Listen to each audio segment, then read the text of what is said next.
안녕, 구루님입니다. 멜버른에서의 영상은 재밌게 보셨나요? 아직 멜버른 영상이 남아있긴 하지만 곧 브리즈번 영상도 내보낼 것 같아서 그 전에 멜버른 대중교통 총정리를 해보려고 합니다. 제 영상을 보고 해외여행을 결심하셨다거나 직접 다녀왔는데 큰 도움이 되었다고 해주시는 분들이 종종 계세요. 호주는 그 중에서도 제가 너무너무 추천하는 나라이니 쉽게 참고하실 수 있도록 이번 영상에서 총정리를 해보겠습니다. 첫 번째, 대중교통 카드. 멜버른에서 대중교통 카드는 마이키 카드를 이용합니다. 혹시 우리나라처럼 장애인 무임승차 등이 있는지 알아봤는데 그런 건 없는 것 같고 할인 시스템은 있지만 저는 여행자이므로 적용은 어려워 보였습니다. 그런데 가끔 저를 보면 직원분들이 그냥 게이트를 열어주시더라고요. 왜 그런지 모르겠습니다. 아시는 분은 댓글 좀. 멜버른은 파리처럼 존으로 지역이 구분되고 그에 따라 요금이 다릅니다. 한국과 다른 점은 정거장 단위로 돈이 나가는 게 아니라 2시간 단위로 돈이 나간다는 거. 두 번째, 트레인. 카드를 샀으면 기차를 타봅시다. 우리나라 지하철과 비슷한데요. 서브웨이라고 안 하고 트레인이라고 하더라고요. 그래서 그런지 시내뿐만 아니라 도시 외곽까지 모두 이 트레인을 타고 움직일 수 있습니다. 기차를 탄다고 생각하면 휠체어를 탄 제 입장에서는 되게 긴장이 되는데 멜버른의 트레인은 지하철에 가까운 느낌이라 이렇게 리프트를 타야 하거나 하지 않아요. 아예 단차가 없는 곳도 있지만 15cm 이상 큰 턱이 있는 경우도 있어요. 하지만 걱정하지 않으셔도 됩니다. 두 가지 대처가 여러분을 기다리고 있을 거예요. 첫 번째, 높아지는 플랫폼.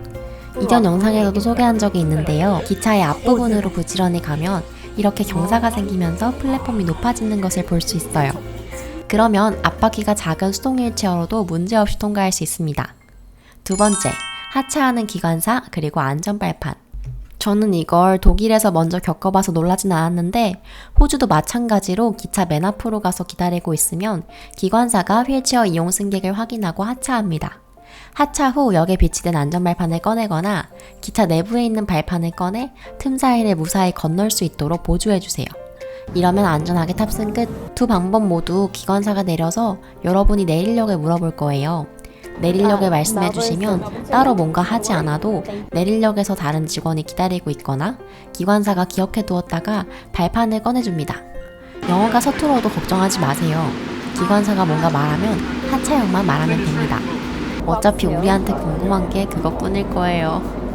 기차 내부는 맨 앞과 맨 뒤에 칸의 절반 정도가 휠체어석으로 만들어져 있습니다. 아예 구역이 있다 보니 조금 붐비는 시간대에도 휠체어석은 비워두는 문화가 정착된 것 같아요. 도시 외곽도 돌아볼 수 있으면서 별도의 어시스트 신청 없이도 자유롭게 탈 수 있는 기차라 너무 좋았습니다. 트램. 저는 트램이 너무 좋아요.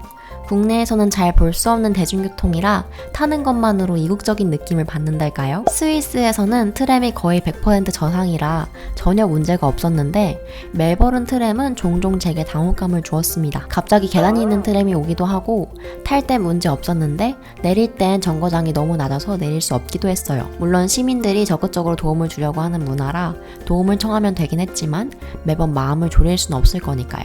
정보를 찾아보았습니다. 구글에 Melbourne Tram Accessibility를 검색하시면 트램의 노선마다 휠체어 접근이 가능한지 아닌지가 정리되어 있는 홈페이지가 있습니다. 멜버른 여행 중에는 이 홈페이지를 참고하시면 좋을 것 같아요. 제 경험상 외곽으로 나가는 트램일수록 아예 계단이 있거나 정거장이랑 트램의 단차가 심한 경우가 많더라고요. 남은 역에 접근성 좋은 정거장이 없을 경우 방송이 나오기도 하는데요. 시끄러운 상황에서는 잘 안 들리더라고요.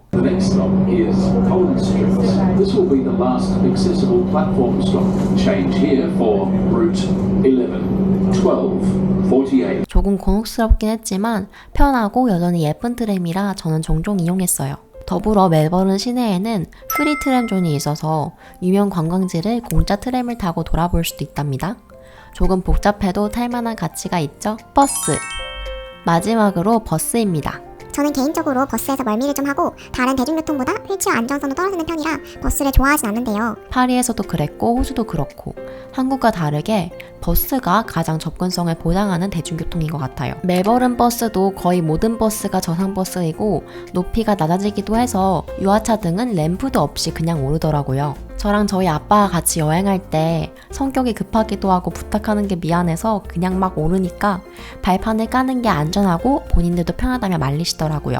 접근성을 보완해주는 건 당연히 존재하는 서비스니까 눈치 보실 필요 없다는 걸 다시 알았습니다. 버스도 마찬가지로 3분의 1 정도가 다 휠체어석입니다. 신기한 건요, 좌석이 있긴 한데 아주 잘 접히는 형태라서 휠체어뿐만 아니라 몸이 좋지 않은 승객, 유아를 데리고 있는 경우 어르신들도 함께 이용할 수 있다는 거예요. 일반 승객도 앉아서 가다가 휠체어 탄 승객이 오면 의자를 접어주면 되고요. 이건 케바케이긴 한데 원칙은 휠체어 뒷바퀴가 앞으로 가도록 타야 하는 것 같아요. 급정거 등의 상황이 발생했을 때 안전을 지키기 위해서요. 꼼꼼한 기사님께서는 휠체어를 돌리길 요청하시기도 하십니다.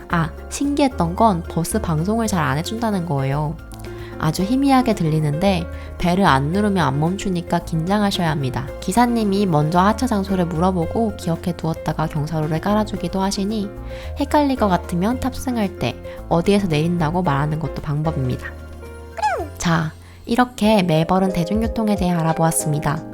교환을 간 학교 캠퍼스가 멜버른 외곽에 있어서 한 번에 가는 트램을 못 타고 버스, 기차, 환승을 하느라 조금 불편하긴 했지만 전체적으로 많이 돌아가는 일 없이 휠체어를 타고도 이용이 편하다고 느꼈어요. 가장 많이 느꼈던 건 환경도 중요하지만 그 안에 사람들이 중요하다는 것이었습니다. 버스를 탈 때 재촉하지 않는 것, 아이가 장난을 치면 함께 웃고 몸이 불편한 승객을 위해 좌석을 접어두는 것, 트램에서 내리지 못할 때 도움을 주겠다고 선뜻 먼저 다가가는 것이 제 이동에 아주 큰 도움이 되었어요. 안 되면 도와달라고 하지 뭐 라는 생각으로 거리를 활보하니 못할 것이 없겠더라고요. 실제로 저는 이런저런 위험에 빠졌었는데 그때마다 너무 자연스럽게 Need help? Yes, please. 도움 필요하세요? 라는 말을 들어서 전혀 무섭지가 않더라고요. 저 스스로도 더 다정한 사람이 되어야겠다고 느낀 순간이었습니다.